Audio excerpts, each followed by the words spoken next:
자, 그러면 어떻게 하면 이 파라볼의 특성을 이용하면서 쉽게 매매할 수 있는지 그 룰을 정하는 거죠. 룰. 자, 이제 상승으로 바뀌었단 말이에요. 이렇게. 근데 상승으로 바뀌었다고 무조건 매수할 수 없잖아요.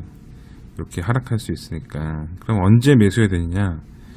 상승으로 바뀌었다는 건 요 밑에 파라볼에 찍혔다는 것이고, 이 파라볼릭이 밑에 찍혔다는 거는 바로 진입한다는 얘기가 아니라 파라볼릭이 밑에 찍기 전의 값 거기다 대고 이제 평행선을 맞추는 거예요. 이렇게 확대해 보면은 정확히 지금 못 맞췄는데 제가 노트북이라 맞았다 치고 조금 더 정확히 맞춰볼까?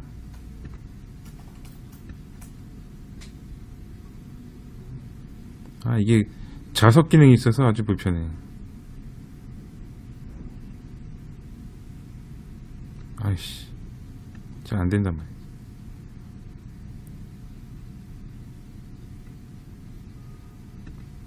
뭐 대충 이 정도로 살게요.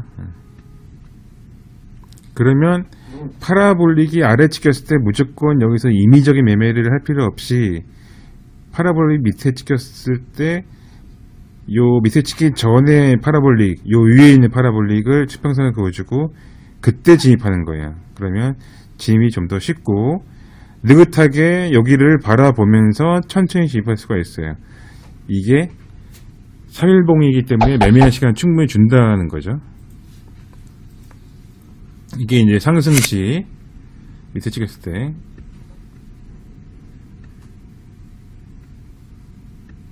그럼 이제 밑에 찍혔어. 이제 밑에 찍혔다 위로 찍혔어. 이제 전환됐어. 그러면은 무조건 또 하락이 아니에요.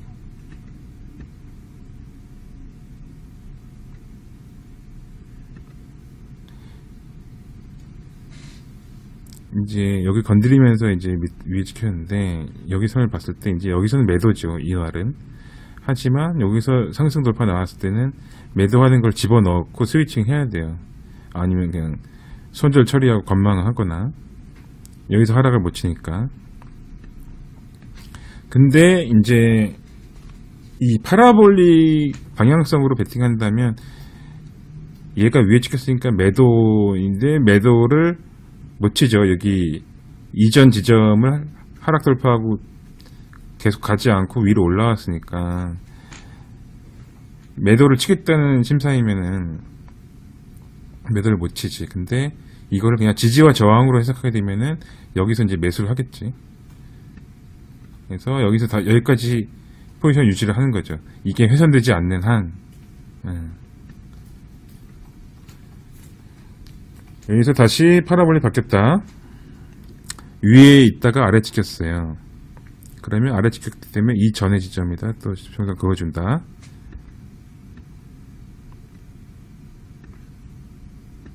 그러면은 여기서 바로 뭐 상승이다 하고 사는 거는 조금 골치 아픈 매매가 되고, 여기서 상승이다 했는데 팍 떨어진다면 이게 3일봉이니까 실제로 마진 거래 하면은 하락폭이 심하다는 얘기예요. 그러면 이제 관망하다가 여기서 돌파 매매 하는 거예요.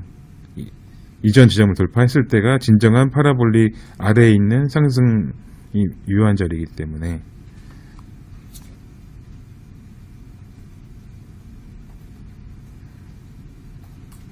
상승이 쫙 나왔다는 거예요. 마찬가지로 이것도 이제 이 지점을 못 넘었기 때문에 여기서는 일단 숏으로 대응할 수는 있죠. 단타로. 그러다가 다시 일로 왔으면은 방향 위로 바꿔야지 뭐.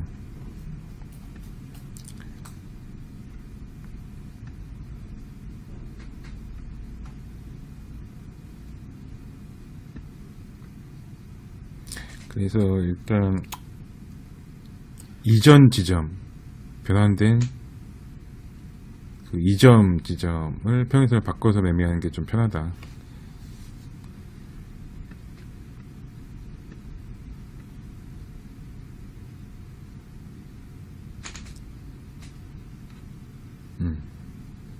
이게 3일봉이기 때문에 충분히 매매할 시간 준단 말이지. 사실 느리게 해도. 그러니까 비트맥스 할 때 여기서 매수 들어가고 손절선을 적절하게 뭐 한 50불 잡고 계속 매매를 하다 보면 먹는 폭이 크기 때문에 손절 당한다 하더라도 먹을 수 있다고.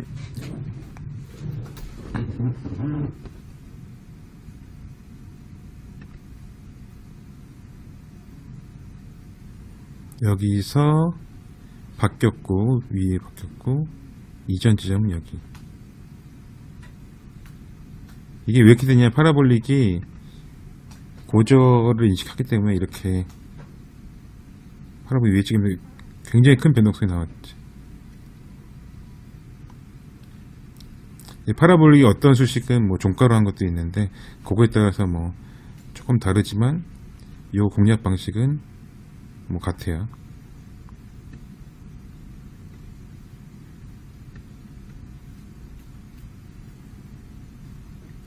그래서 지지저항점이 파라볼을 찍다 보면은 이게 이렇게 모이다 보면은 지지저항이 의외로 잘 맞는다. 그래갖고 여기서는 뭐 지지니까 매수로 봐야겠지. 그리고 파라볼릭이 그 많이 모여있는 지점, 이렇게 근접해서 두 개 찍혀있는 지점은 신뢰도가 높기 때문에 매매하기 편하다.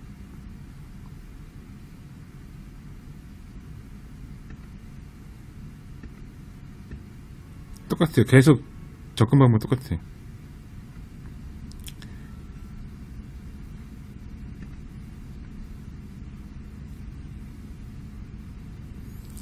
바뀌었을 때 이전 지점에다 찍어 놓고 타점을 계속 찔러보고 있는 거예요.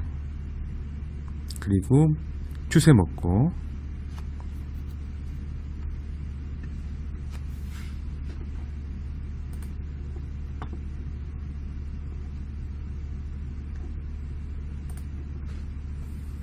그래서 쭉 여기서는 일단 홀딩 하는 거지. 쭉 홀딩 하니까 뭐 이런 부분 뭐 신경 안 써도 돼. 사실 뭐 여기서 털어도 어차피 이익이니까. 근데 이걸 활용하려면 언제든지 기회가 오기 때문에 요런 거는 이제 시스템트에서 익절 구간을 적절히 잡아서 이제 섞어주면 되는데, 근데 또 파라볼릭이 3일봉에서 그렇지 뭐 1일봉 뭐 12시간 봉으로 하게 되면 여기서 또 메인 타점이 잡히기 때문에 활용 방법이 많다고. 다 똑같아. 이게 앞으로 계속 해봐도 계속 이 방식이기 때문에.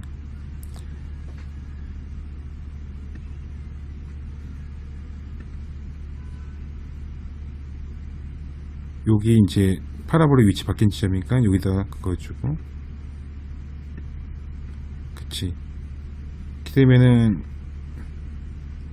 굉장히 타점이 잘 나오기 때문에 추세가 또 한 번 더 나온 거지.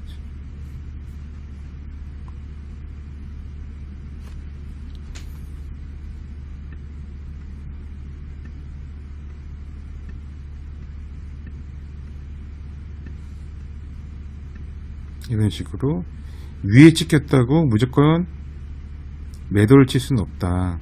이게 사실 이 파라볼 특성은 알겠지만 파라볼이 위에 찍히기 시작한 지점은 이게 아래를 많이 건드렸을 때 위에 찍힌다고. 그래서 이게 여기서부터 파라볼이 위에 찍힌 게 아니기 때문에 실제로 파라볼이 위에 찍혔네 하고 매도를 치면 이미 늦어버린단 말이에요, 보통.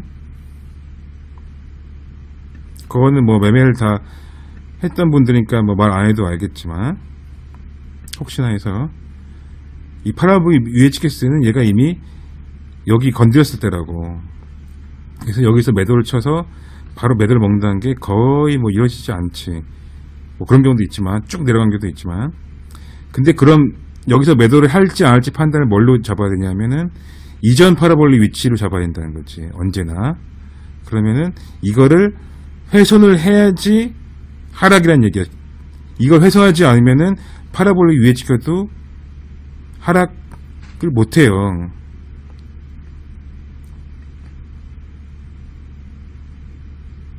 그래서 파라볼릭의 이전 지점을 평행선으로 긋는 이 방법이 파라볼릭의 이해를 하기 제일 쉽고, 파라볼릭으로 매매를 하기도 제일 쉽고, 원래 파라볼릭의 활용법에 해당한다 이 말이지.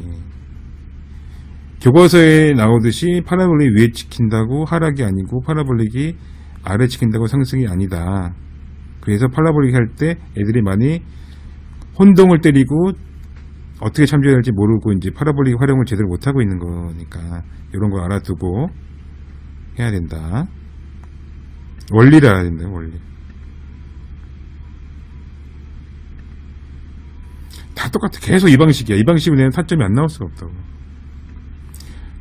자, 파라볼릭 점 위치가 바뀌었으니까 이 시세를 가운데에 놓고 이전 지점에 수익성 걸어놓고 여기서 매수 그냥 들어가는 거예요. 여기서 매수 들어가는 게 의외로 계속 이지를 하다 보면은 무섭지가 않다고. 그래서 남들이 생각하는데 고점인데 왜 들어가요 하는데 들어간다. 게 바로 이런 거. 이거는 오히려 볼린저 밴드란 것보다 더 쉬워 이게 자리가. 볼린저 밴드는 의외로 그 편전차 값을 멀티 값을 얼마 하냐에 따라서 그 굉장히 뭐 고민된다고. 근데 파라볼릭은 기본 수치로 쓰는 거라서 딱히 고민할 게 없어요. 나는 이제 파라볼릭을 거의 기본 수치 먼저 적용해서 보니까 어떤 거든지 파라볼릭 기본 수치로 하는 거라 또 똑같아. 또 그냥 계속 이지만 하는 거야. 이지만 여기가 말이야. 아유.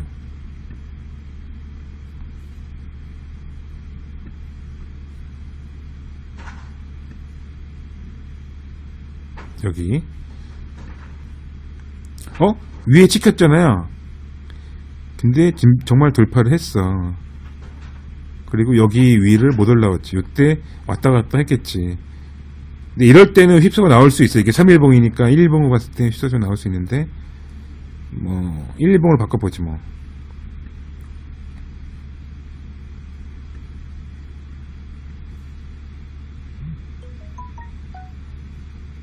여기가 매도 자리네. 그렇지. 휩쓸가 있었네.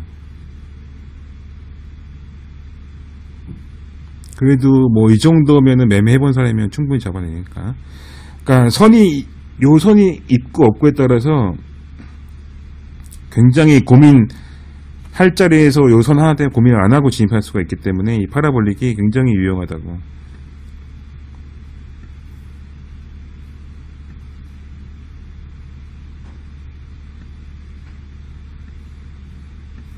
지금 이 평행선들이 분명히 3일봉에서 그런 거야. 근데 1일봉으로 바꿔도 굉장히 견주한 채널이 되지. 이렇게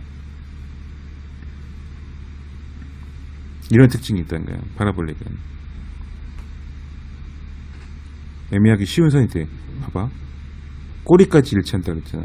그리고 이게 이런 증상을 많이 봤을 건데 유니파라볼릭 타입 2로 바꿨을 때 꼬리까지 일치한 경우를 굉장히 많이 봤다고. 우리는 그런 게 지표나 수식에 대한 이론이 있어야 돼. 이게 왜 만들어졌는지, 어떤 활용을 위해서 만들어졌는지 알아야지 자기만의 수식이 나온다. 이게 굉장히 중요하다.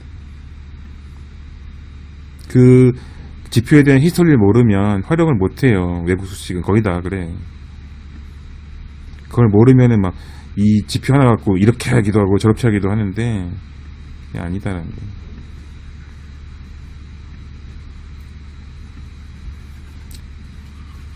상승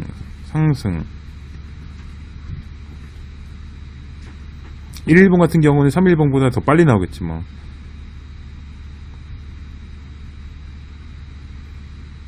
얘는 밑에서 파라볼을 찍혔고 그 이전 파라볼 위치를 돌파하고 훼손이 거의 없었기 때문에 홀딩.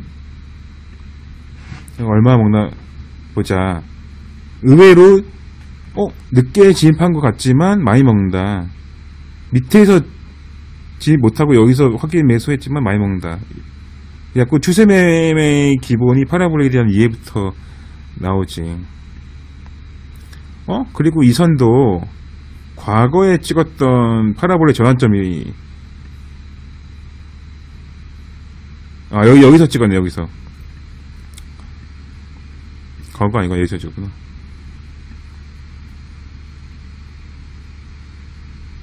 상일봉에서 찍었다.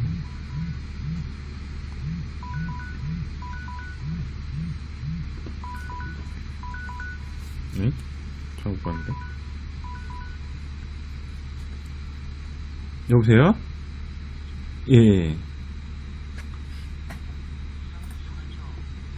예, 추가했다고 하네요. 라이브에.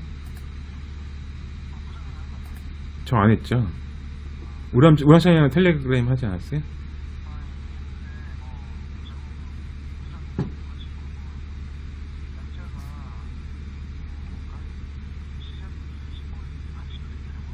그거 이제 잘못한 건데 어차피 예. 예. 그쵸. 근데 어차피 신호 안 나올 거 알기 때문에 그렇게 뭐 했는데 원래는 바로 해야 되는데 바꿔 놓으셔도 돼요. 예. 예.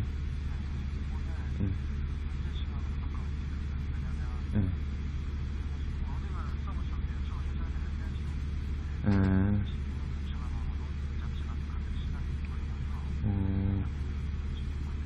아하.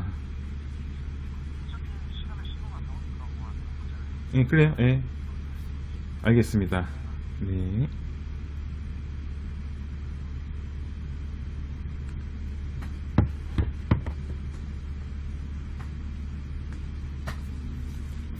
자, 그러면 파볼은 굉장히 방법이 쉽기 때문에 누구나 연습하면 다 할 수 있을 것이다.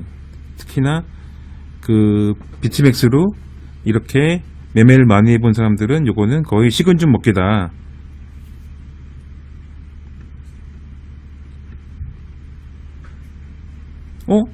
근데 이게 이전에 파라볼릭인데 현재에도 굉장히 잘 맞고 있다. 그러면 우리는 이제 비트맥스 이게 현재 차트니까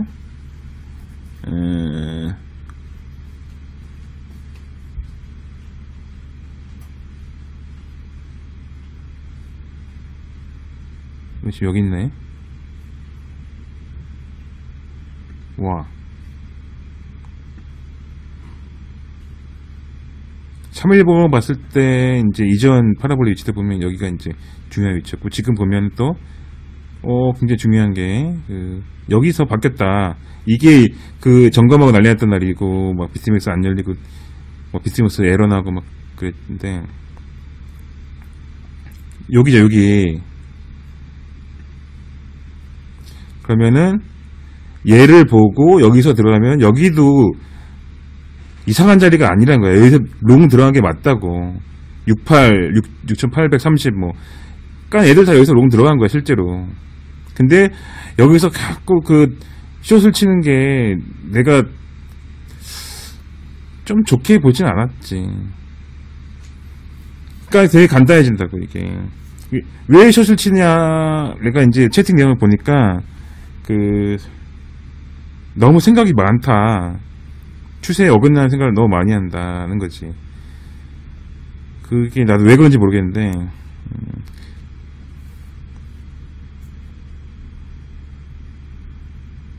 롱자리라니까, 여기가 전형적인 롱자리야. 전형적인 매도 자리가 아니야.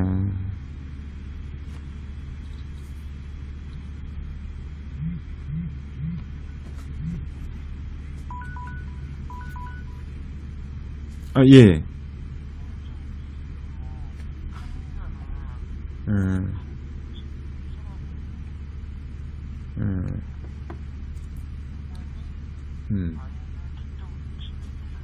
그쵸.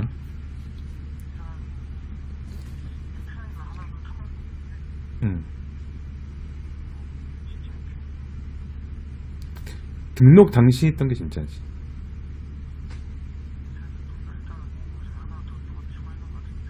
누가 더 초했다고요? DB에요? 어떻게 그럴 수가 있지?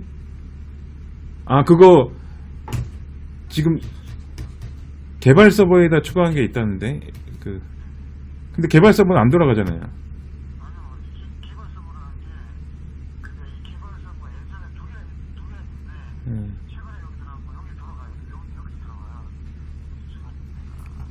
아이고.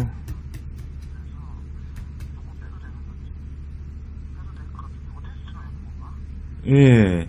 아, 라이브에 된다고 하니까 개발 서버에 맞겠지. 그거 말고도.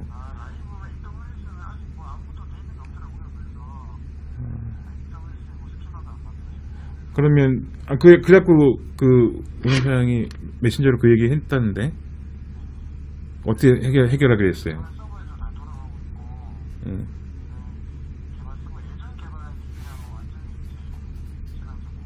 그러니까, 그게, 커뮤니케이션이 라이브로 했다고 하니까 다 그렇게 알고 있지. 아이고, 그럼요. 아이고, 그럼 안 되지. 예. 그러면 이거, 우람창이하고 그 텔레그램으로 어떻게 맞춰보셔야 될 것 같은데? 글쎄. 예.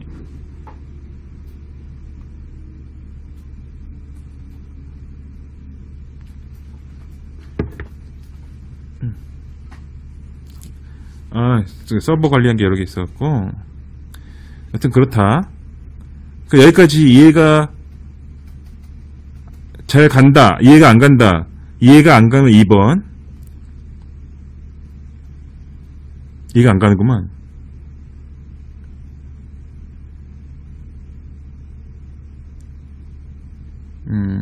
이해, 질문. 채팅으로 질문. 로즈 프로가 이해가 안 가는구만.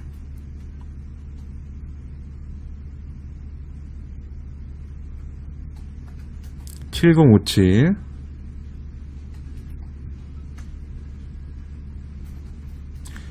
7057 자리에서 뭐 그렇지, 모든 선이 위에 있으면 저항이지 뭐. 근데 이제 이게 아까 우리가 언제 그었나, 뭐 과거에 지금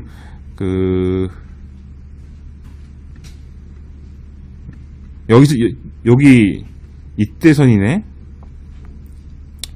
노벰버 14일, 노벰버가 11월 14일 자리네. 지금이 굉장히 중요한 자리네. 11월부터 대세상승 중요한 파동, 제일 힘센 파동이 나왔잖아. 우리가 그거 다 알고 있지. 과거 기억을 우린 다 알고 있단 말이야.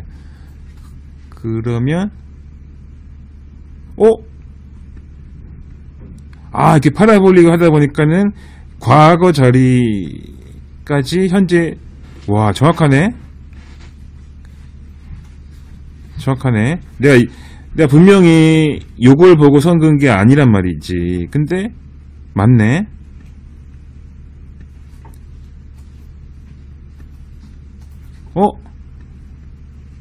좋네.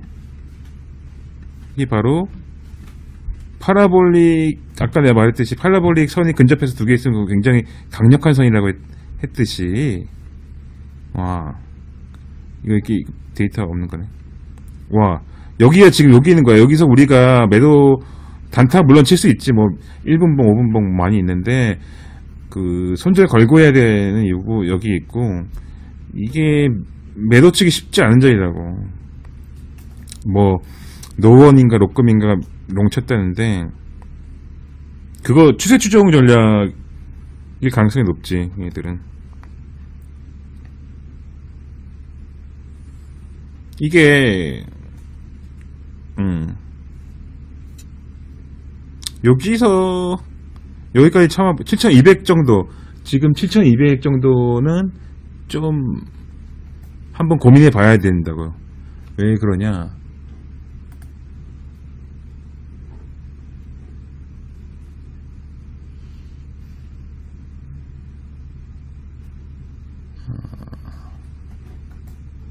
지금 얼른 보이지 못했는데, 이게 8200이면 여길 이겨야 된다고. 지금 7200인데 7200 위로 가면 그것도 파동이 세겠네. 그리고 지금 상태가 윗꼬리도 거의 없어. 되게 강한 거라고.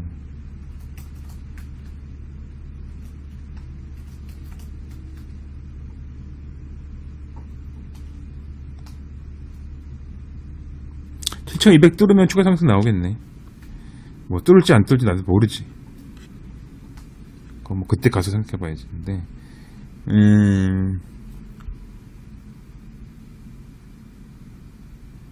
여기서 지금 뭐 처음 보여주는 화면일 수 있는데 전략 화면이 따로 있다고 이제 내가 개발하면서 보는 건데, 여기서 보면 이게 가격 채널인데 거의 직선으로 가고 있다고. 그러면은 이놈의 기준을 매매하게 되면은 이 채널을 하락 돌파하지 않으면은 매수나 매수 유지가 된다고.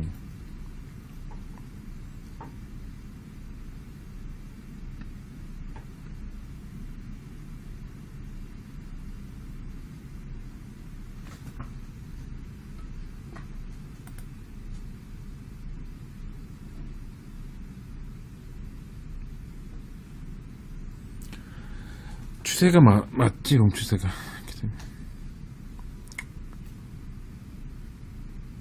7200이 이 자리인데,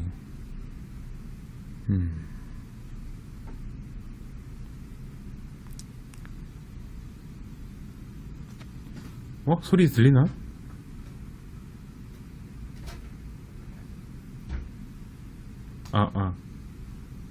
소리가 안 나와.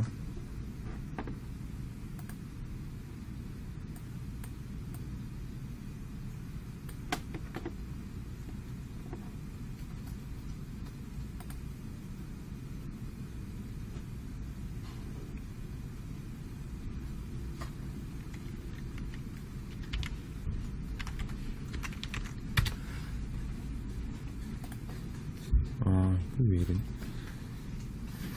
비가 와서 회선이 안 좋나? 여튼간에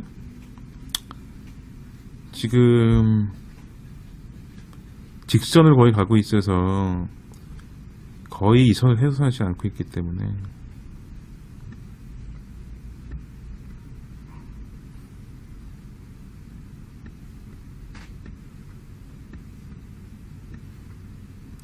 그냥 매수를 보는 게 속 편한 거야. 그리고 이게 프라이스 채널이라고 많이 쓰는 건데, 이렇게 프라이스 채널이 평행으로 바뀔 때가 있는데 그때 가서 고민해도 늦지 않다.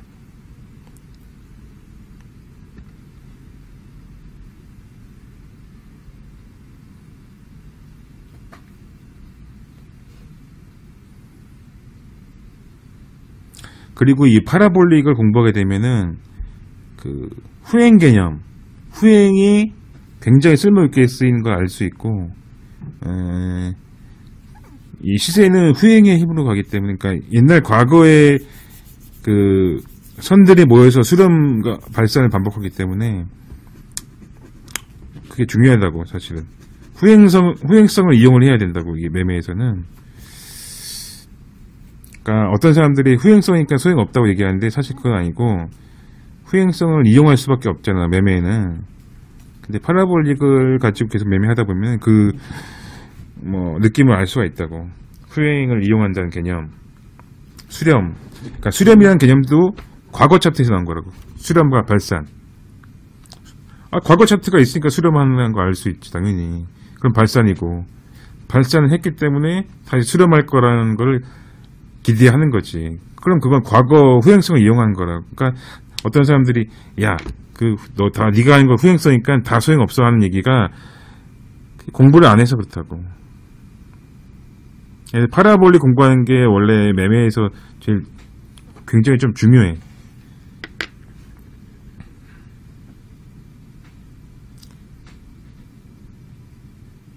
그래갖고 그런 사람들한테 반박할 거리를 공부를 해놔야 되고, 그리고 또 많이 듣는 얘기야. 야, 그렇게 할 거면 너 혼자 하지, 왜 회비를 왜 받냐? 왜 사람들 모집해서 펀드를 돌리냐? 그 얘기는 그럼 펀드 매니저분들 왜 일을 해? 월급 왜 받고? 수수료 매받고. 금융은 수수료 베이스로 다 돌아가기 때문에 보험도 그렇잖아. 그리고 자기가 대응 전략이 있거나 없거나 자기가 혼자 하거나 말거나 뭐 어떤 수수료를 받는다는 행위 자체는 플러스 알파잖아. 자기 전략 플러스 알파를 버는 거라고. 돈을 더 버는 행위이기 때문에 그거 가지고 너 왜 해? 라고 딸릴 수가 없는 개념이라고. 약간 그런 것들 말이 안 되는 초보들 얘기하는 거 다 할 말이 있다고.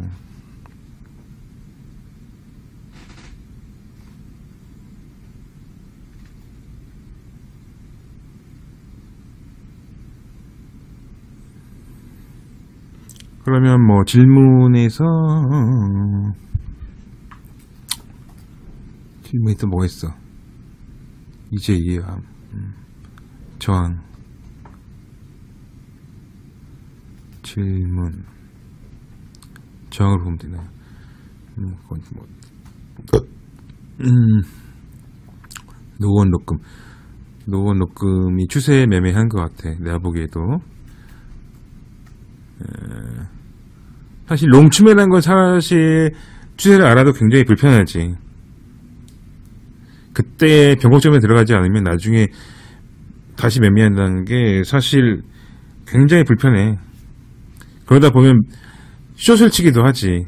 이제 자기 매매가 너무 늦게 되면은 그게 사람이 엇박자나고 말릴 수밖에 없는데, 롱은 못 하겠는 거야, 심리적으로. 그러면 숏을 치게 돼 있어.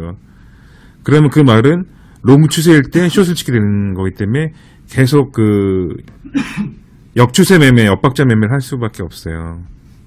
근데 역추세 매매라는 거는 횡보 추세일 때밖에 써먹지 못하지.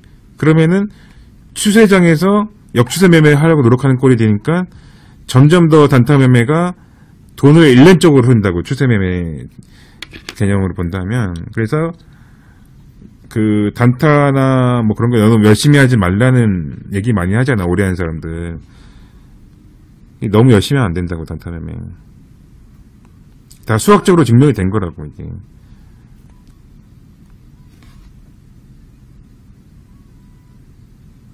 모든 게 원리가 그대로 다 맞아떨어질 수밖에 없어. 왜 그 선대 트레이더들이 그런 말을 했는지, 단지 그게 뭐 트레이딩 격언이 아니라 그렇게 될 수밖에 없는 수학적 원리가 다 있는 건데, 괜히 모르는 사람들 우기잖아. 그게 아니라 그렇게 될 수밖에 없기 때문에 그렇게 말한 거였어, 사실은. 근데 사람들은 오해한다고, 이걸 가지고. 공부를 안 하니까. 응? 이해가 간다. 1번.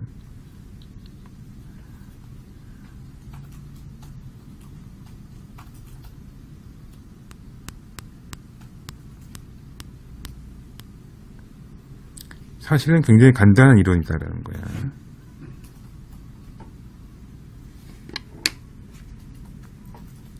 그러고 이제 파라볼릭 응용은 너무 쉬우니까 넘어가고,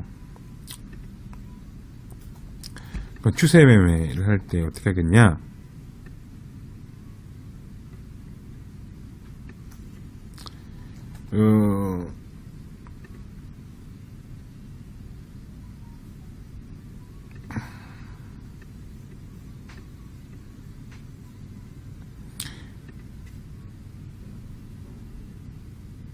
자, 그 하락 추세선 그을 때 고점과 고점을 읽는단 말이지. 이렇게.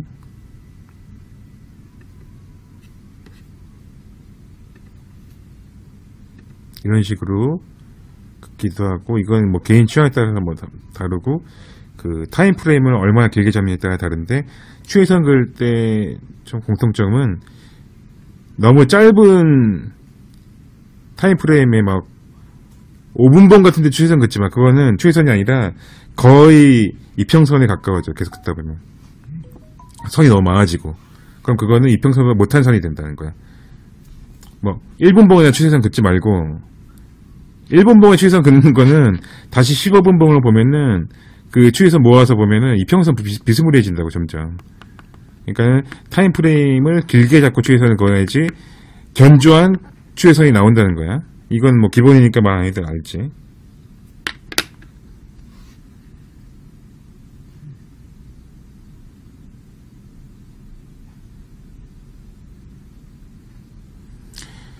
그럼 자 4시간도 사실 짧지. 4시간 동안 뭐래. 비트코인 4시간 동안 행보하는 것 엄청 많은데 비트코인 뭐 1단위로 행보한 경우도 많아요. 그래서 사실 일봉 채널 이상에서 하는 게 좋아. 4시간도 모르겠어.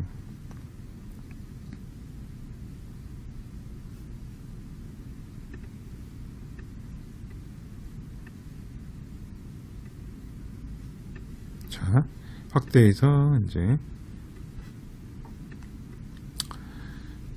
이 추이선이 잘 그어졌기 때문에 종가까지 다 일치하고 있어요. 그러면은 여기서는 돌파를 했다가 종가 기준으로 안착을 못했다. 일단 이날은 그냥 뭐 재미없는 매매일 수밖에 없지. 여기서는 그냥 시작하자마자 내려 꽂은 거니까 이건 하락 돌파.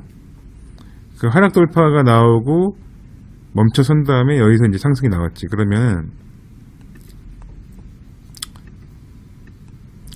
돌파한 지점, 그 지점 그 하락 추이선의 평행선을 그어주는 거야. 이렇게 그 코인의 가격, 그러니까 시세하고 이 하락 추이선, 이 추이선하고 교차 크로스한 지점을 찾아서 그 지점에 이제 하락 추이선 기준으로 평행선을 그어준다. 그럼 이렇게 나오겠지. 요 크로스 십자선 요 부분. 그러면 이 말은 뭐냐? 하락 추이선을 돌파했으니까 당연히 상승이잖아. 그럼 상승인데 보통은 이거 떨어지면 어떡하지? 다시 막 걱정한단 말이야. 근데 그거를 매매 매뉴얼을 정하면 어떻게 해석할 수 있냐면 요거를 상승 돌파했다면 이 상승 돌파한 교차점을 회수하지 않으면 하락을 할 수 없다가 정답이겠지. 그러면 우리는 매수를 여기서 하든 손절을 여기다 잡고 대응할 수가 있게 되는 거지. 굉장히 쉬운 매매가 된다는 거야. 추이선을 가지고. 근데 우리는 추이선 가지고도 고민을 너무 많이 한단 말이야. 사실은 그거는 맞지 않는 전략이다. 응? 그리고 이거는 굉장히 당연한 이야기다. 추이선 공부할 때. 근데 공부를 하다 마니까 추이선 긋고도 계속 고민을 한다.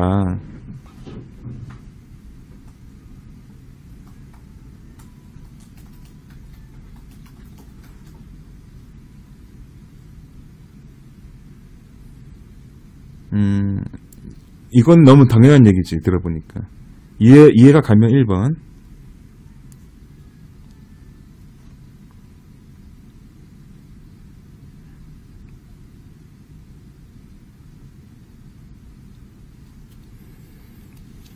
파라볼릭은 이제 넘어갔고, 이제 추이선에 대한 이야기를 하는 거야. 이것도 간단하게 매뉴얼을 정할 수 있다. 그럼 우리는 2가지 무기를 얻은 거라고.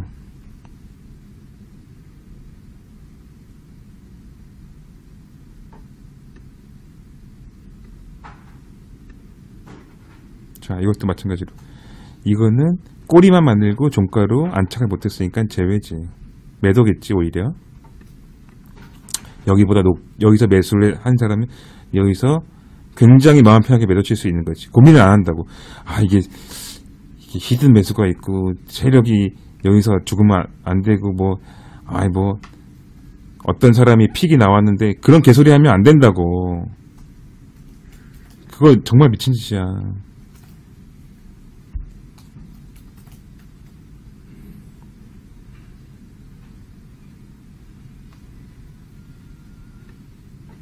그리고 되게 없어 보여, 사람이. 오케이? 자, 똑같대. 여기랑 대응 방법이 똑같을 수밖에 없지.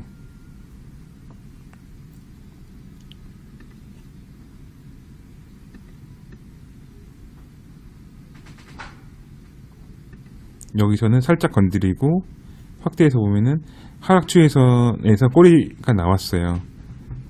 그러니까 조금 느낌이 교차점을 훼손했지만 하락추 훼손을 정확히 잡고 꼬리가 나왔으니까 야 내일 한번 좀 보겠다 했더니 역시나 자리를 또 줬어. 이날 1일 4월 1일 3월 1일이다. 여기서 물론 뭐 어느 정도 갔지만 다시 매도가 됐지. 여기서 이제 예제가 나오네. 요 선을 훼손했을 때만 하락으로 바뀐다는 거지. 정확하지? 그걸 따라가고 있어, 추세선을. 굉장히 많이 먹은 거지.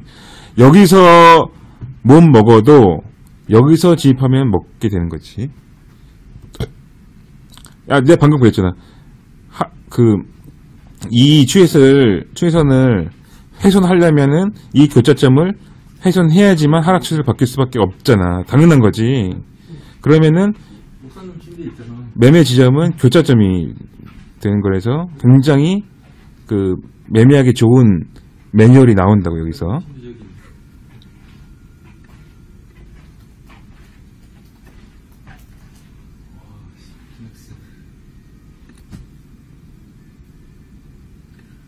그러면 이제 이런 식으로 이건 지금 하락 추세에 대해서만 우리가 대응을 했는데 하락 추세만 그어도 이 교차점을 이용하게 되면은 하락까지도 같이 매매할 수가 있고 되고 여기서 좀 더 열심히 하게 되면은 상승 추세선을 그어서 대응할 수도 있겠지 우리가. 오, 이제 막 저번에 다 저걸로 했나 보네? 다 자동으로 했나 보네?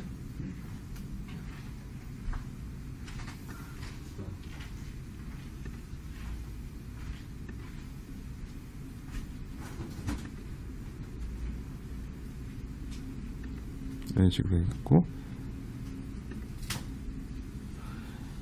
뭐 그렇게 하려면 좀 일찍부터 매도 대응을 했겠지. 이런 식으로 이 대응도 똑같이 교차점을 계속 그어 나가야 된다고.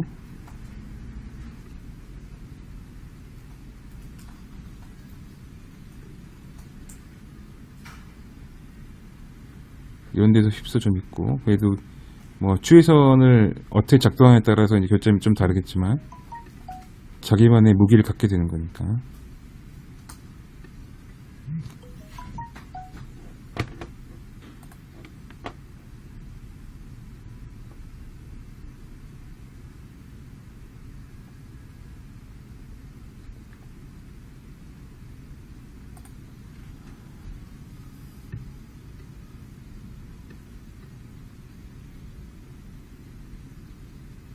사실 요 추에서는 의외로 아는 사람들이 많아서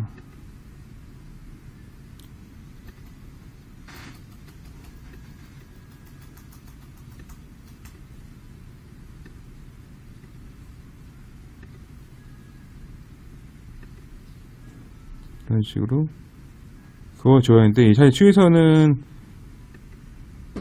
좀 타점이 안 나오는 구간도 꽤 있다고. 좀 애매한 구간, 너무 짧게 끝나는 구간도 섞여 있지.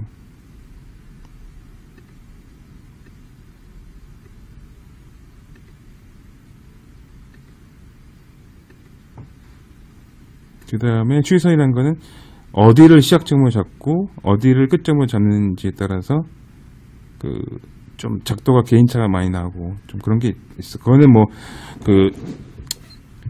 개인차가 있다고만 알아두고 자기가 알아서 잘 적응해내야 할 부분이고. 사실은 뭐 자꾸 내가 아까 처음 말했듯이 추세선 그을 때는 좀 길게 보고 그는 게 좋다. 너무 짧게 그으면은 굉장히 어지럽게 나오기 때문에.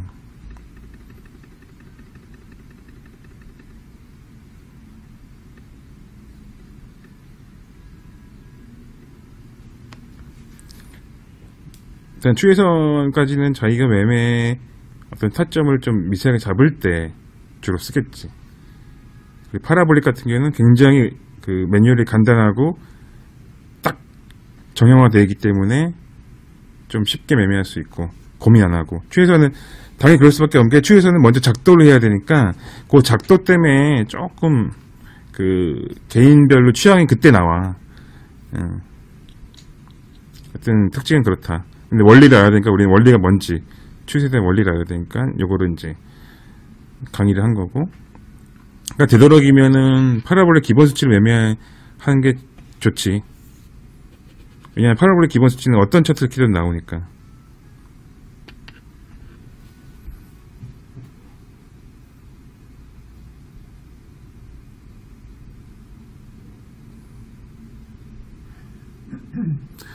그리고 선을 훼손한다는 개념은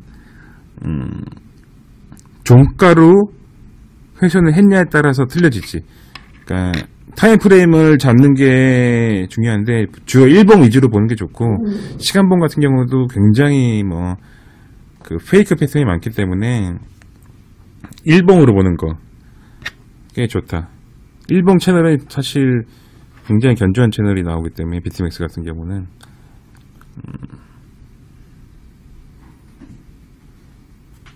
일봉의 종가, 그러니까 그 일봉의 종가는 코인에서 시가 9시 기준으로 돌파를 했느냐 아니면 실패하고 꼬리가 나왔느냐, 그런 거 자기만의 어떤 기준을 좀 세워야겠지. 그거는 자기가 선호한 타임프레임이 또 다르기도 하고 그런 거.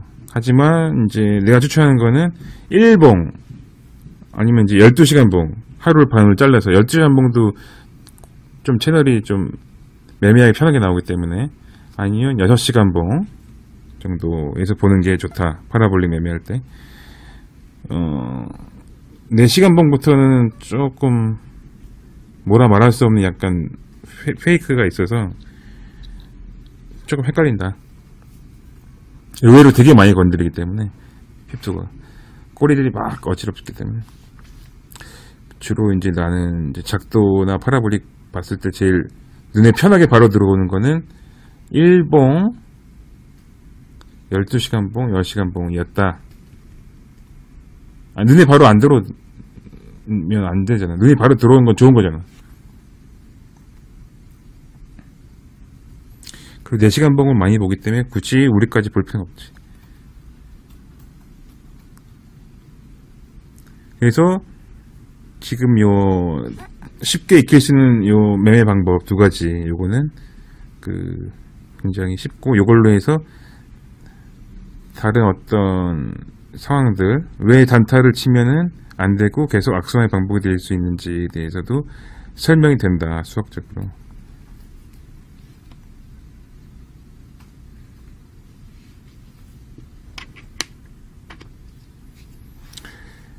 변곡점에 딱 제대로 스위칭하지 않으면 뒷북으로 매매하게 되면 계속 그 심리적으로 말리기 때문에 힘들어져. 점점 추세 놓치면. 그게 추세 매매 기본이고, 추세 매매라는 건 뒷북으로 매매하는 얘기가 아니라 대응의 영역이라고 분명히 그 해외에 나와 있는 왜 추세 추정 전략인가라는 책에 적혀 있고, 보통 사람들이 오해하는 게 추세 추정 매매하고 뒷북 매매하고 헷갈린다고. 추세가 강력하니까 지금 이게 고점이 아니라 막 매수를 한다. 그건 불타기일 수 있고 뒷북 매매일 수 있어요.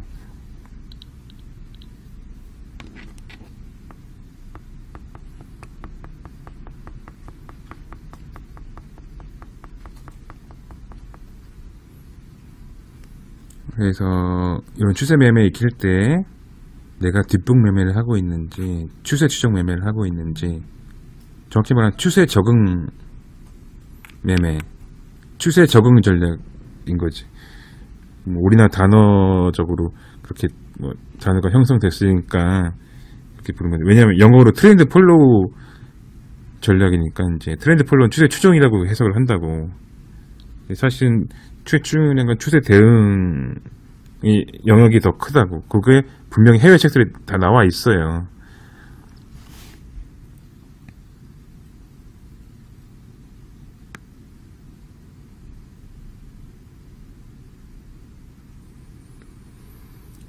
선을 훼손한다는 개념은 타임프레임을 얼마로 설정해서 꼬리냐 종가의 형성이 됐느냐에 따라서 이제 판단을 해야 된다. 그래갖고 이제 뭐 타임프레임 보다 보면 그거는 연습이 될 거야. 그런 부분, 그러니까 막 꼬리나 쉽선한 부분은 자기가 적응해야 될 부분이고. 근데 의외로 지금 이런 장에서 계속 하다 보면은 그렇게 그건 어려운 건 아니라고.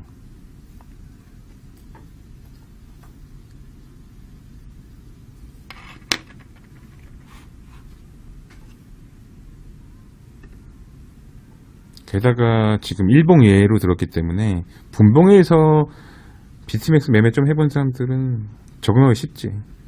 일봉이니까 시간 되게 많이 준다니까 실제로는.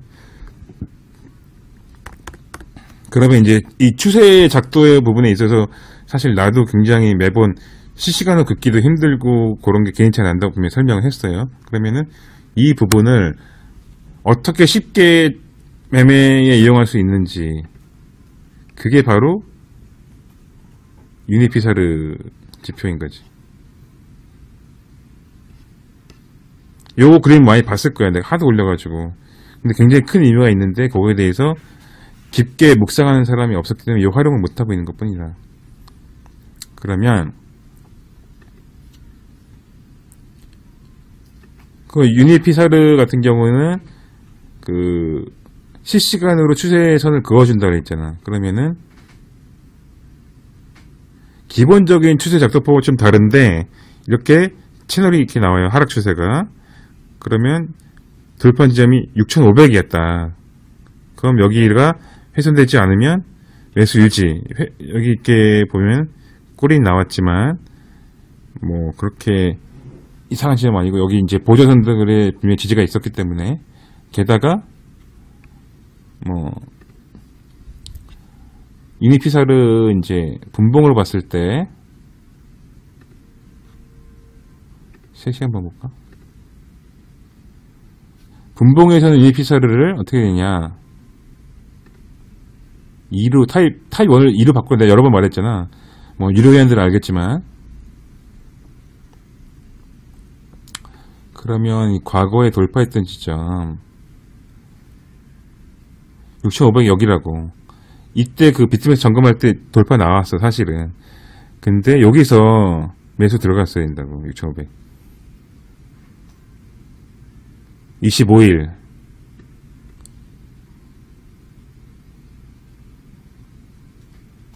아니면 못 들어갔으면은 여기 좁은 문 통과할 때 들어가야지 뭐.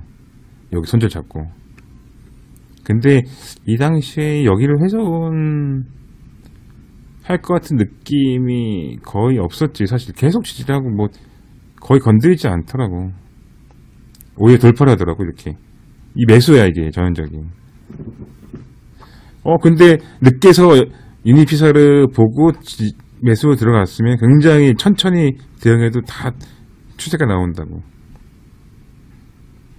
근데 이 추세를 안 잡고 대응을 안 하니까 여기서 매도 칠지 여기서 매도 칠지 계속 고민하게 되고, 물론 나도 매도 칠 수 있는데 매도 치고도 손절해야 되잖아. 이게 굉장히 불편한 매매가 된다고. 매매 자체가 불편해진다고. 이게 여기서 추세 변곡점에서 안 들어간 그 죄로 계속 벌을 받는 거야 사람이. 그리고 이렇게 하다 보면은 아까 말했듯이 상승 추세에서 역추세 매매를 하게 된다고. 오히려 그러면은 반대 매매를 하게 된다고. 이게 역추세 매매는 횡보할 때만 유용하다니까. 역추세 매매는 횡보 추세 때 위아래 하다가 위가 뚫리면 바로 추세 매매를 바꿔야 되기 때문에, 이미 여기서 역추세 매매를 다시 시도하려고 하게 되면은 조금 고통을 받는다.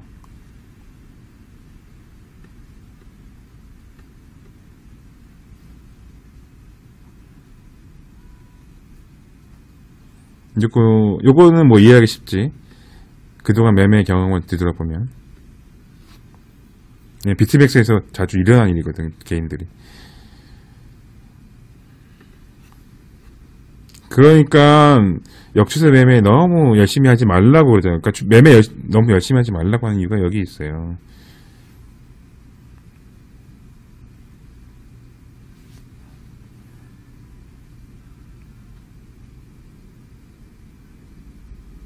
추세 한번 타면 편하다는 얘기야, 그만큼. 그 다음에 추세 변곡은 몇 분 단위로 안 나와, 원래. 1단위로 봐야지 겨우 나온다고.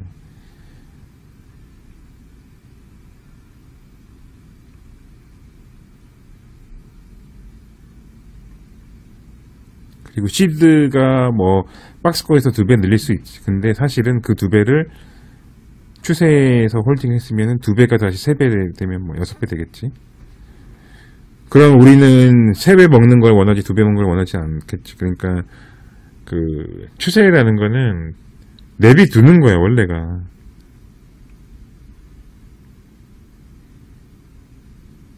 근데 박스에서 뭐 2배 먹고 했으면 양호하게 그 시드를 가져갔으면 그게 6배가 될 수도 있는데 추세 때 오히려 멍 때리고 있다는 거는 반대 매매라고 이게.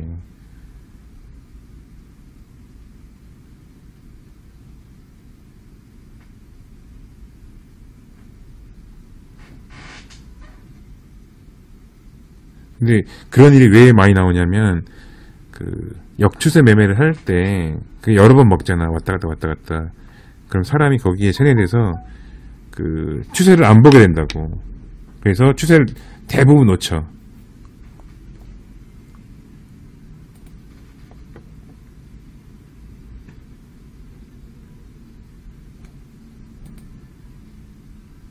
그리고 다음번에 놓쳤기 때문에 다시 또 역추세 매매 하려는데 다음번에는 추세가 나왔기 때문에 더 고민 때려가지고 못해요.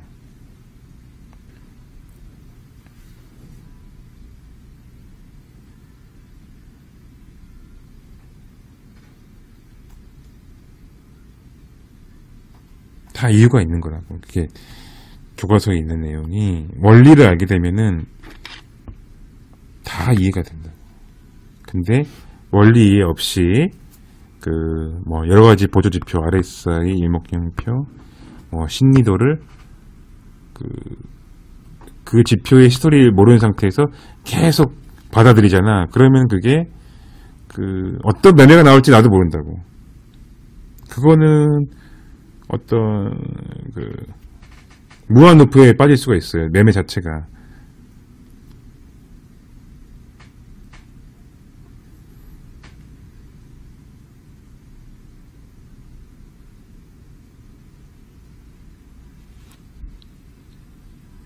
그리고 이제 추세 매매할 때 좀 어려운 지점은 추세가 잡히기 전에 하락이 된 상승인데 한번 이제 끝 추세를 빠져나올 때 이제 새로운 추세가 생길 때 그때 약간 손실 날 수 있어요. 그때 추세 추정 매매는 거의 승률이 뭐 다 까인다고. 그래갖고 추세 추정 매매는 사실은 한 40%대나 50%대 승률이 나와요. 근데 그거는 이상한 게 아니라 자연스러운 거다.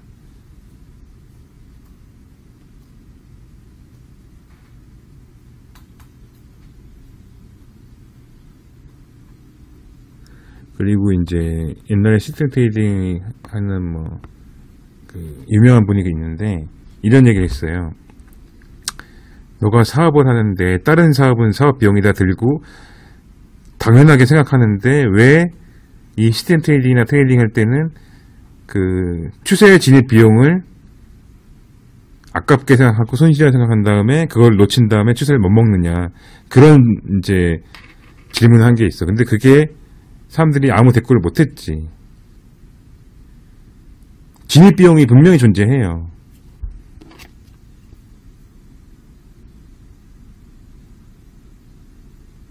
사업할 때는 임대료, 뭐 의자, 책상 그런 거 다 돈 내고 하면서 왜 추세 추정 매매 할 때 진입 비용을 드는 거를 무서워하느냐, 그런 이야기 한 적이 있어요.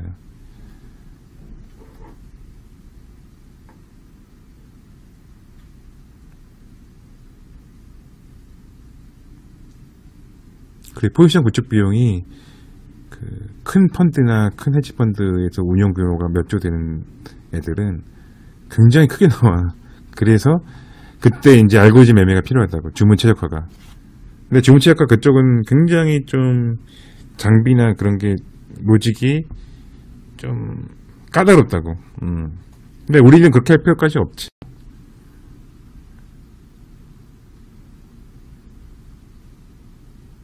이제 이 금융 쪽 시스템이나 메커니즘 이해가 갈 거라고. 왜 추세 바뀌기 전에 그렇게 장난질을 치고 포지션 구축하는데 그렇게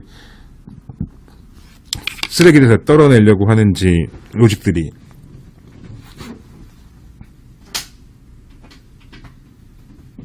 이게 서로 그때 추세 나오기 전에는 봇들끼리도 계속 일을 열심히 하기 때문에 개인들이 그거 오해해서 반대로 매매한 경우가 많기 때문에. 그런데 원리를 알아야 된다고.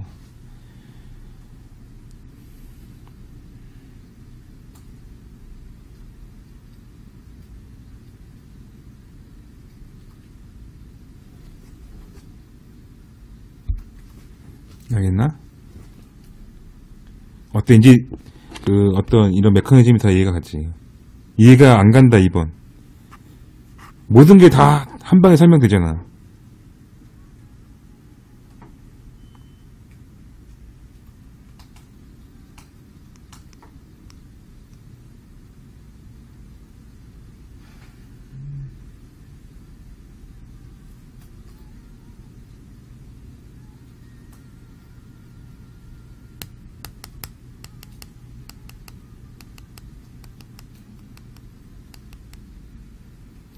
(20% 같은 경우 사실은 뭐 마진 거래는 자기 코인을 담보로 걸기 때문에 코인 계속 흔들려요. 그 원래 어쩔 수 없는데 그거를 미리 포지션 진입할 때 예측을 할 수는 없고 대응의 영이기 때문에 미리 포지션을 줄일 수는 없지. 근데 이제 그게 추세가 나온 다음에 왜냐 이전에 미리 시작한 사람들은 또 어떤 일정 이상 벌고 포지션 진입하고 벌고 포지션 진입하기 때문에 누적으로는 우상향할 수밖에 없고 그거는 100% 못 막고. 그러니까 그 추이축 매매는 크게 먹고 진입 비용 내고 크게 먹고 진입 비용 내고 뭐 그런 식으로 해서 계속 계단파로 갈 수 있게 만드는 거지. 모든 진입 비용을 줄일 수는 없어요. 게다가 마진 거래에서 원금의 5배를 친다는 건 사실 5% 개파락해도 마이너스 2% 나기 때문에. 근데 이번에 조금 더 손실이 날 수밖에 없었던 거는 비트맥스 점검했을 때 트레이드뷰 차트가 중간에 데이터가 없었어요. 그래갖고 매수가 5번 신호가 이제 옛날에 이미 수정을 했는데 5번 신호가 매수가 안 나와야 될 게 나왔어요. 나오고 이 트레이딩 뷰가 점검을 끝내고 데이터 보정하니까 매수 신호가 없어진 거야. 그리고 밑에서 다시 매도가 나온 거지. 그래갖고 그게 굉장히 크게 위아래 매수 매도가 반복됐기 때문에 좀 컸고, 그 다음에 이전 또 봇들이 매수를 한 게 있었는데 그거랑 그 다음에 7번 신호가 위에서 매수 나오고 아래에서 매도 나왔기 때문에 좀 휩싸여 있었기 때문에.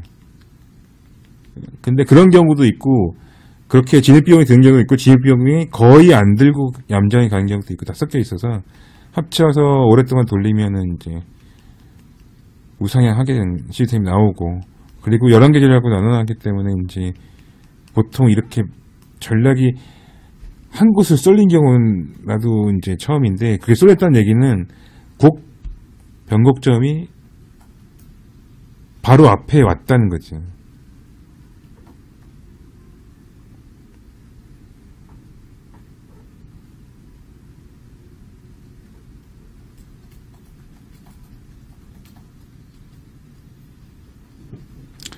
그리고 비트맥스 점검 다음에 또 어떤 현상을 봤냐 하면은, 가만히 있던 이제 비트맥스 가격이 8,000을 찍고 다시 내려온 그런 걸 봤는데, 그때 나도 좀 긴장했지. 신호가 또 가짜로 나올까봐. 근데 나도 그런 짓을 했는데, 근데 그때 다행스럽게 신호가 이상 현상이 없었고 잘 나왔다고. 그때 7번 신호가 매수가 나왔는데, 다시 데이터가 자동으로 트레이딩부 애들이 점검을 다시 해갖고, 다시 차트가 정상으로 돌아왔는데도 7번 신호는 살아있었기 때문에, 그때 잘못 나간 신호는 없었고, 그때 근데 느꼈지. 아, 이제부터 신호가 정박자로 가겠다는 거를 알 수가 있었단 말이지.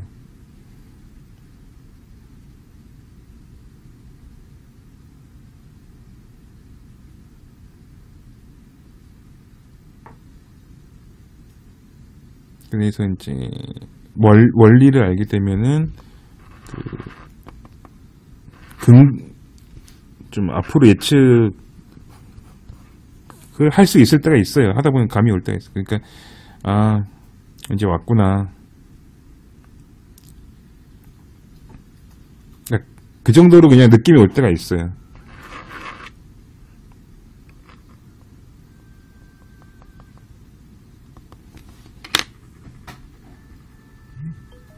그러니까 예측을 한다기보다 파동 자체가 느껴질 때가 있다.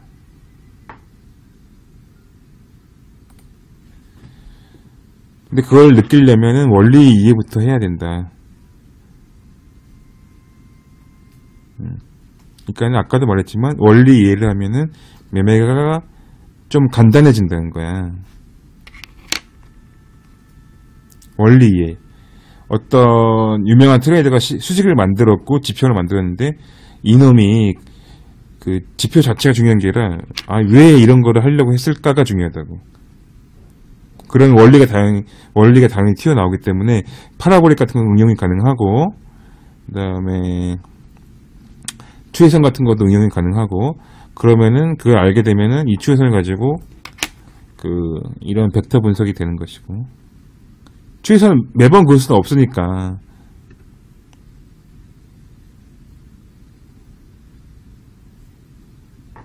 지금 타입 2를 이제 일봉에서 보면은 아까랑 다르지. 조금 계단파가 나오고 있어요. 하나 둘 돌파시고 돌파시고.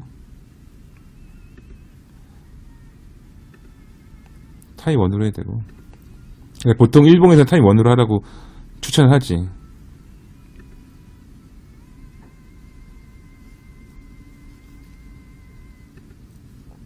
그러니까 유니파라볼릭은 추세선을 긋지 않고 벡터로 표현을 하려고 만든 지표다. 사실 파라볼릭은 아니지. 이름은 그냥 그렇게 지은 거는데, 그건 약간 마케팅적인 측면에서 그렇게 한 거고, 일부러. 그러면 아까 말했던 방식 똑같아. 교차점 거기를 그어줘라. 여기 훼손하지 않으면은 절대 하락할 수가 없다. 이거라고. 유니피사르로 직선 추세선 만들어주고, 거기 교차점에서 종가로 분명히 회복을 했으니까 추세선 그어주고, 요걸 보고 매수하고 여기 아니면 손절한다. 그랬더니 굉장히 쉽게 매매할 수 있었다 라는 거지. 그러니까 유니피사르는 이런 의미가 있는데, 내가 그래서 그림을 많이 올렸는데, 그 원리나 어떤 거기에 대해서 깊게 생각하는 사람이 없어요. 이거에 대한 원리를 알았으면 그냥 그게 끝이야, 매매가.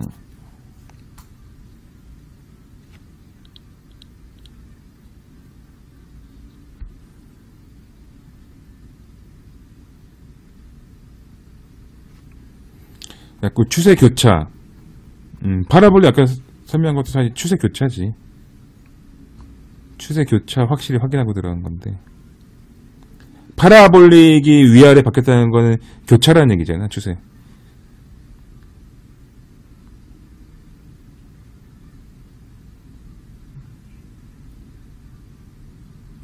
그러니까는 지금 그 설명한 것들이 사실은 추세 교차에 대해서, 변곡점 잡는 방법에 대해서 가장 쉬운 매뉴얼을 얘기한 거고, 그렇게 될 수밖에 없는 원리를 그냥 말을 해준 거예요. 이게.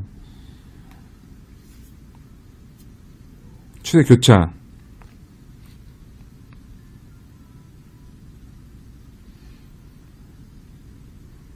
아까 내가 채팅을 많이 얘기했지만, 로직이 한계라고. 사업이든 인생이든 매매든 로직이 한계일 수밖에 없다는 거.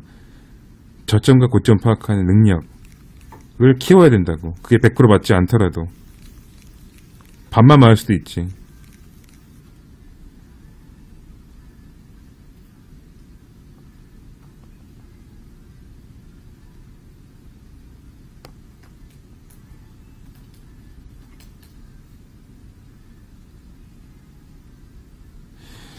초심자 입장에서는 어떤 매매든 자기 몸에 익혀야 돼. 왜냐하면 그 어떤 좋은 매매든 처음에 하다 보면은 옛날 버릇이 계속 나와. 이게 고치기가 되게 힘들어요.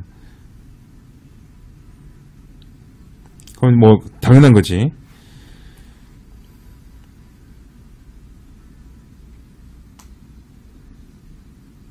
그리고 매매가 그 어떤 다른 일 때문에 영향받기도 하고 다른 사람의 말 때문에 영향받기도 하고 그러니까. 근데 매뉴얼이 확실하게 서 있을수록 다른 사람 영향 받으면 안 되겠지.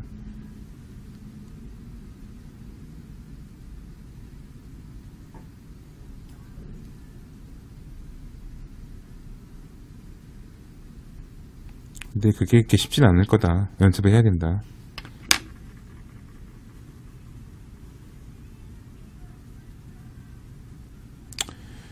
손절 647호 근처로 잡아야지 뭐. 너무 타이트하게 잡을 수 없잖아. 왜냐면 힙소가 있으니까. 힙소가 얼만큼 나올지도 알지 못하니까. 그래서 유니 파라볼릭 같은 경우는 보조선이 나와요. 이렇게 보조선 위에서는 상승으로 본다고.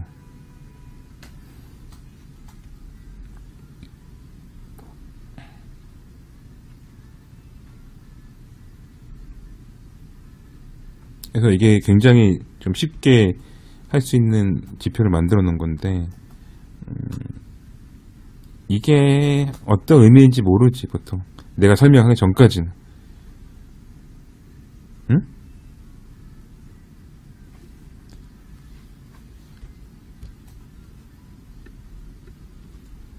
그리고 이렇게 안 해도 돼. 얘는 사실은 더 쉽게 할 수 있는데, 이전 지점이지. 파라볼릭처럼 이전 지점 점에다가 놓고 그거 된다고. 사실은 여기가 시가가 된다고. 시가에서 그냥 시장가 매수할 수밖에 없었기 때문에. 그러니까는 이 유니 파라볼릭 내가 이렇게 얘를 아까 그 추에서 매매에 비교하기 위해서 이렇게 한 건데, 사실은 이놈이 필요가 없어. 여기가 매매선이야 사실은. 그리고 이 보조선을 훼손하지 않고 이렇게 녹색으로 나오면 그 지지라고. 그래서 이 부분이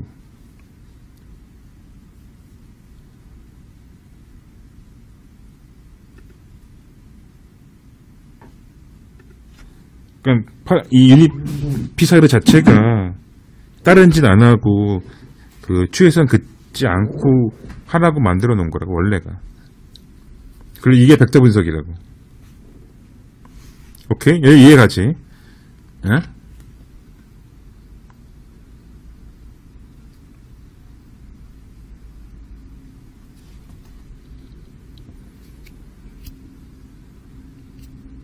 그래서 차트 분석을 하기 싫으면은 방송 보고 그냥 하면 된다고 내가 여러 번 말한 거.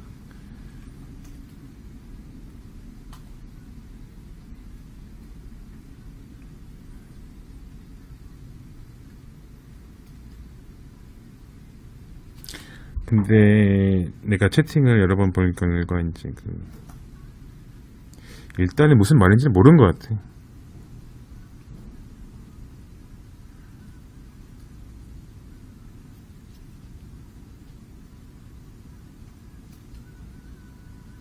굉장히 채팅에서 중요한 얘기 많이 했는데 며칠 지나면 다시 되돌아오더라고. 그건 이제 모른다는 얘기거든.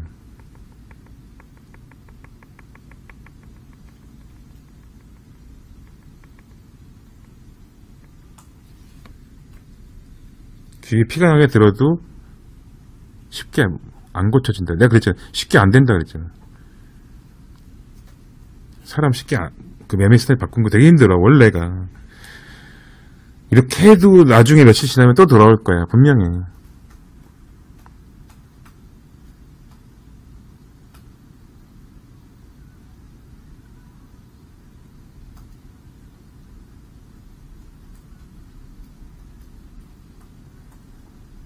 니 에미다님은 누구세요?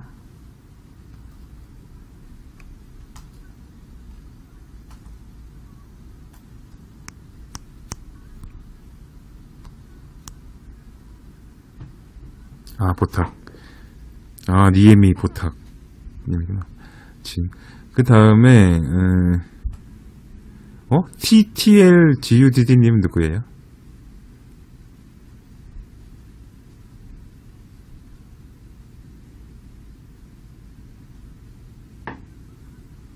아, 나는 노비는 누구야? 나는 노비?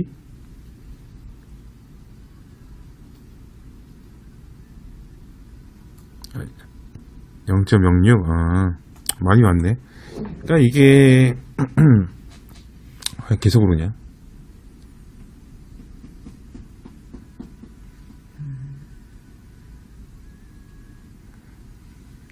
그 다음에 이거 이렇게 추세가 정해졌는데 또 사람들이 실수하는 게 특히 비맥 경우 비맥은 뒷북 매매 아까 내가 조심하라고 했잖아요. 추세 매매랑 뒷북 매매랑 혼동하기 쉬운데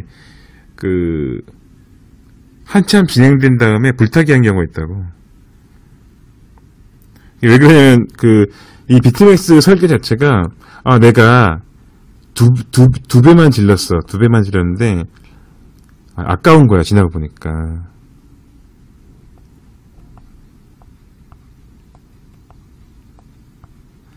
그러면 이제 나중에 더 지른다고 이게 불타기 해버리니까 원래 수입이 날 게 수입이 안 나.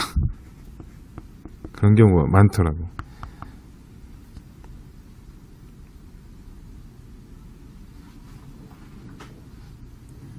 나는 노비는 누굴까? 그러니까 그러면 안 된다는 거야. 왜냐하면 그게 에너지 소비가 크고 손실 보는 가능성이 크기 때문에 좀 그 짓을 계속 하면은 그거를 그대로 코딩으로 해보면은 마이너스가 굉장히 심해. 그건 안 돼. 불타기 매매가 좀 안 돼. 하여튼 불타기는 참아야 돼. 근데 불타기가 굉장히 참기 힘들다고. 비트맥스는 이게 굉장히 힘들어. 불타기 하려면 정말 잘해야 되니까. 근데 보통 잘하기 힘들고 불타기 한다는 것 자체는 이미 늦었을 때 많이 하기 때문에 안 좋은 자리에 불타기 하게 되거든.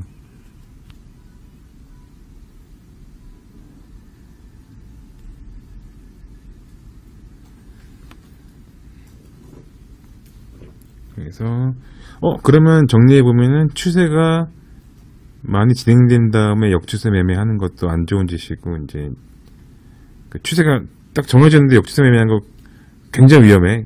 손실이 바로 나니까. 그 다음에 추세가 한참 진행된 다음에 이제 뒤에 막 불타기를 할 때 그것도 위험하고. 근데 불타기 할 때 배수를 높이는데 막 25배 지르면은 이건 답이 없어. 딱 자리 잘 잡고도 손실을 볼 가능성이 높기 때문에, 그래서 그런 것도 비트맥스 할 때 조심해야 된다.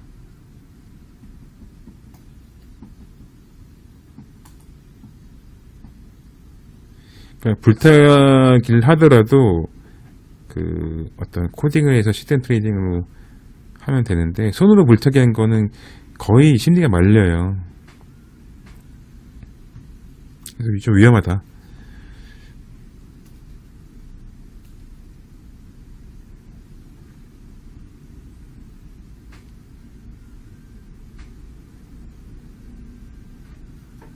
여기까지 모든 게 다 이해가 갔다. 이해가 안 가는 사람만 2번.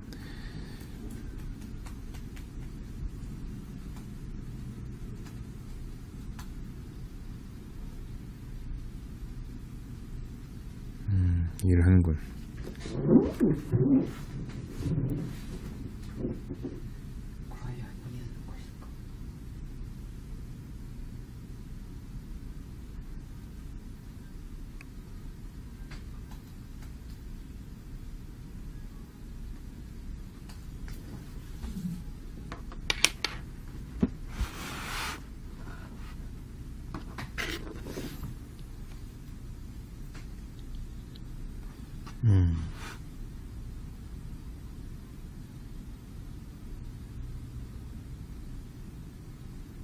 그렇지.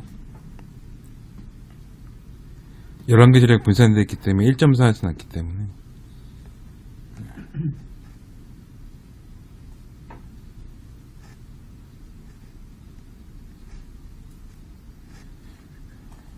회수는 안 했을 때 잘 판단했고 잘 이제 추세를 타야지. 그러니까 추세선 교차가 일어났다 하면 무조건 잘 보고 잘 진입을 해야 된다고.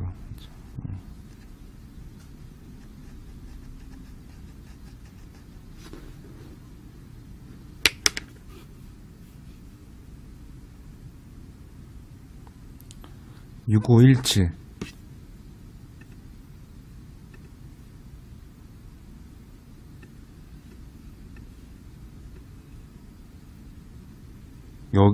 이게 이제 6시간 봉 정도 보면은 24일 오후 3시 정도가 진입자리에요.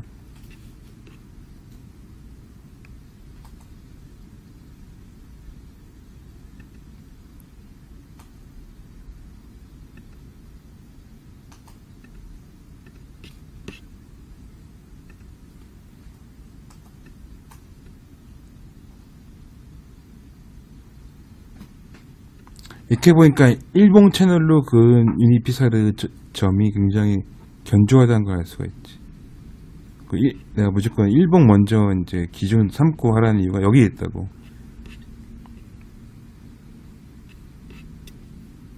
지금 유니피사르 2번.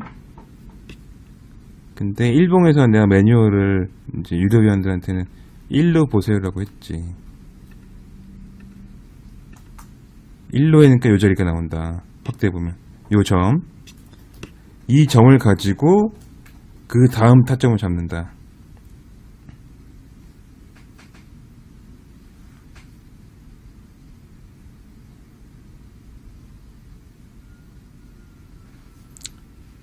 이건 파라볼리카와 똑같지. 그러니까는 또 강조하지만 추세선을 그을 필요 없고 그어주고, 사실 추세선이 이럴 때는 긋기가 되게 불편하다고.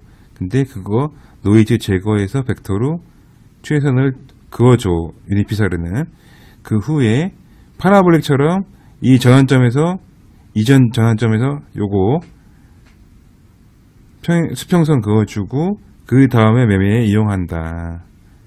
그러니까는 이게 굉장히 생각을 많이 해서 만든 건데, 벡터 분석으로 추세선 그어주고 파라볼릭처럼 편하게 매뉴얼을 정해줘서 매매할 수 있도록 도와주는 건데, 그래서 이제 다른 거 다 필요 없다고 한 거야.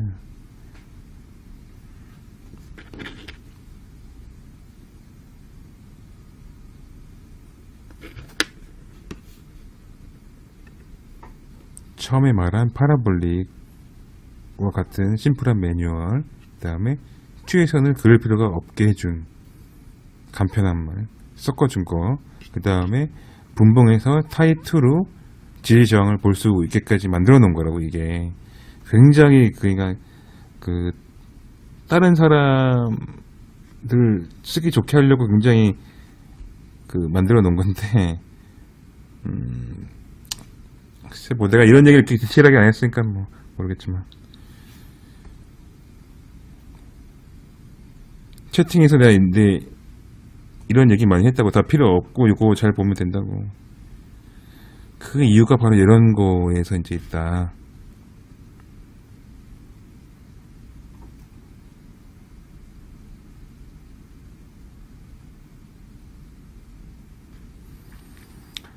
비트맥스 점검이 이때 22일, 그 다음에 23일, 24일인데 24일 아침 9시에 매수 타점이 나온 거야. 그리고 그 24일 가격이 6,500 근처였다는 거. 24일 시가는 얼마냐?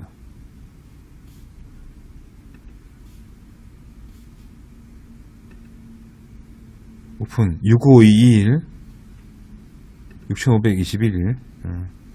그러니까 24일 6,521은 매수 맞다. 근데 물론 중간에 뭐 분봉에서 하락을 했을 수도 있지. 그리고 요 전략은 이제 요게 타점 잡혀 다음 날에 이제 매수가 시가가 그냥 들어간 거지. 그게 또 휩쓸 있었지. 근데 나는 보통 이렇게 추세 저항이 나온 다음에 요런 지점들은 그냥 신경을 안 써요. 거의 하락하든 말든 꼬리가 나오든 그렇게 하려면은 매뉴얼이 명확해야 된다. 이렇게.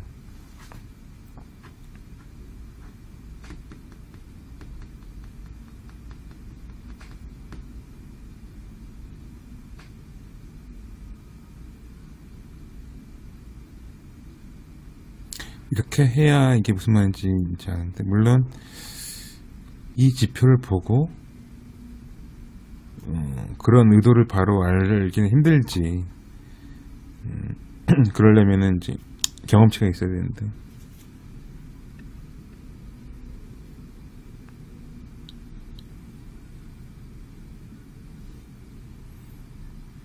양매수 얘기 많이 했을 때는 사실은 요 빨간 구간, 여기 점검 전에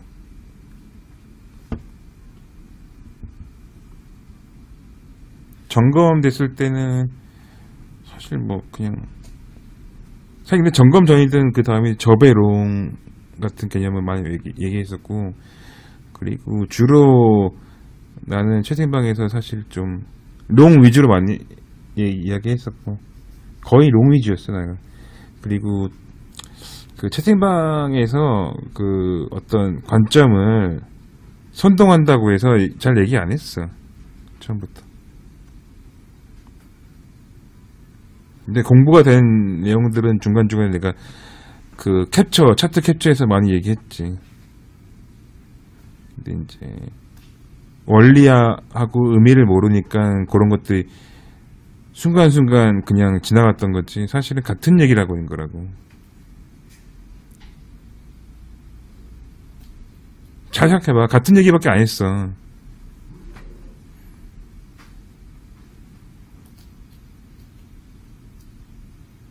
응? 관점이 하나밖에 없었다니까.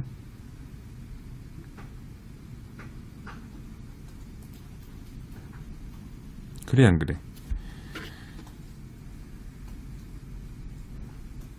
스티밋에 썼던 내용들 하면서 잘 생각을 해보라고. 스티밋부터 이 파라볼릭 타입 1, 2가 있어요. 지시 저항이에요. 그것만 보면 돼요. 교차점이 중요하고, 나는 시장가로밖에 안 해요. 롱으로 보고 있어요. 다 얘기했잖아. 굳이 하면, 근데 양매수 얘기했던 거는 굳이 타점 지나가는데 고민하고 있으니까 내가 뭐라고 말해줘.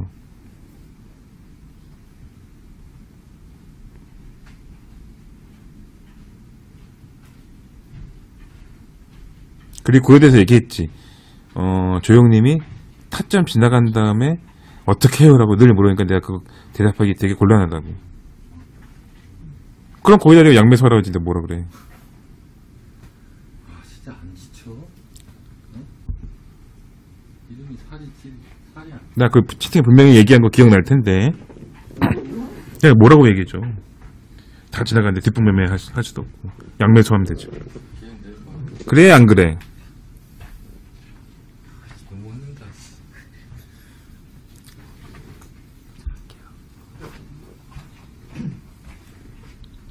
이제 다 이해가지.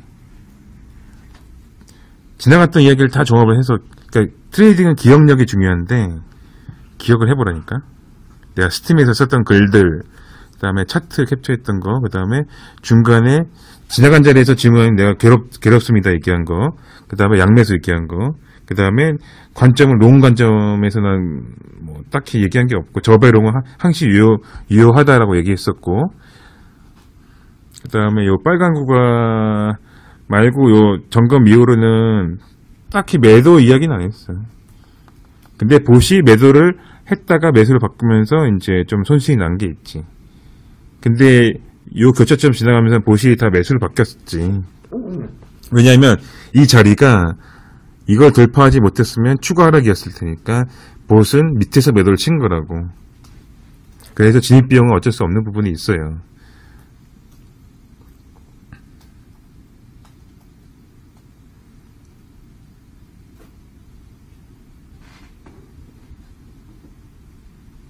이것도 이해가지. 왜냐면 봇들이 매도가 나왔다 밑에서, 그 얘기는 그 지점을 지나면 봇들이 매수로 바뀔 수 있다. 즉 변곡점이다 라는 거지. 즉 추세 교차가 나올 가능성이 있어서 추세가 바뀌거나 그냥 가던 길 가서 하락을 하거나. 근데 여기서 하락을 했으면 비트코인이 망했겠지. 그 5,800 그 밑까지도 열릴 수가 있지. 추세 확장 국면에서는.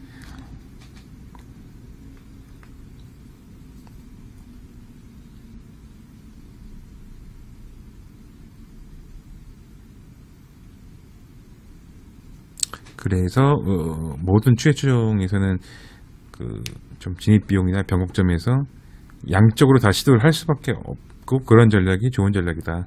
한쪽만 시도하는 전략은 그거는 뭐 말이 안 되는 거죠, 그렇지.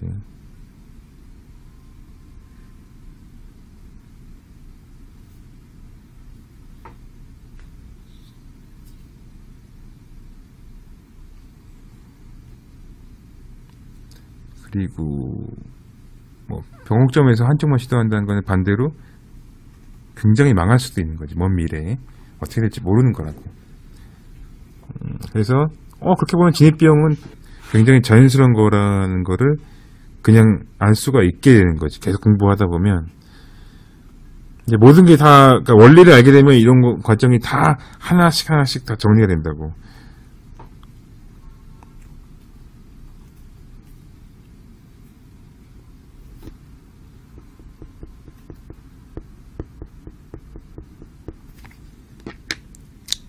그러니까 지금까지 기억한 것만 기억하면 다 되는 것이고, 공부하기가 싫다 그러면 유니피사를 쓰면 되는 거고. 그렇게 정리가 되는 거야.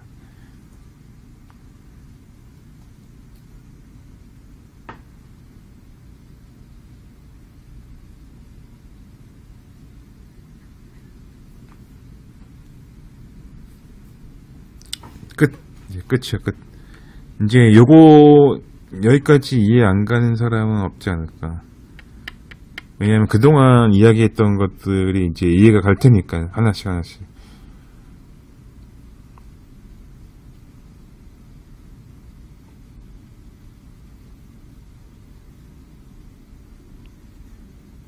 그리고 모든 트레이딩 책에서 했던 말들이 왜 그런 얘기를 했는지 수학적으로 증명이 되잖아.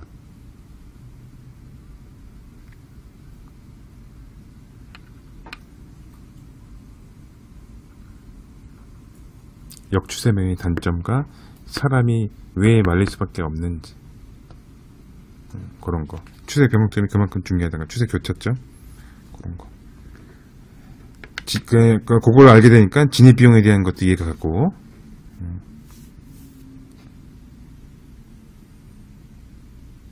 한 방에 이해가 가지. 그래서 원리 이해가 제일 중요하다. 오케이? 너무 쉽지 뭐.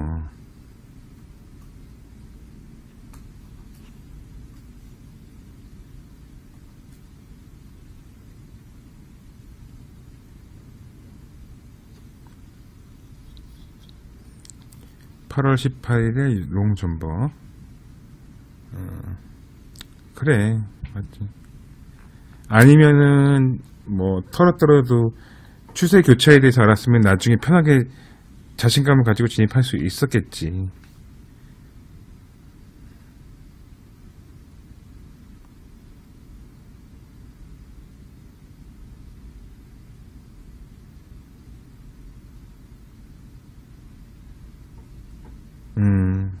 그래, 맞아. 잘 알아놔야 된다. 안 그럼 다음에 또 당한다.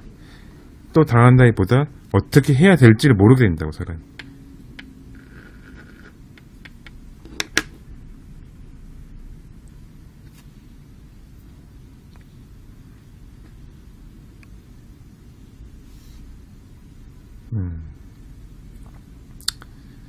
자, 그러면 이제 녹화를 끈다.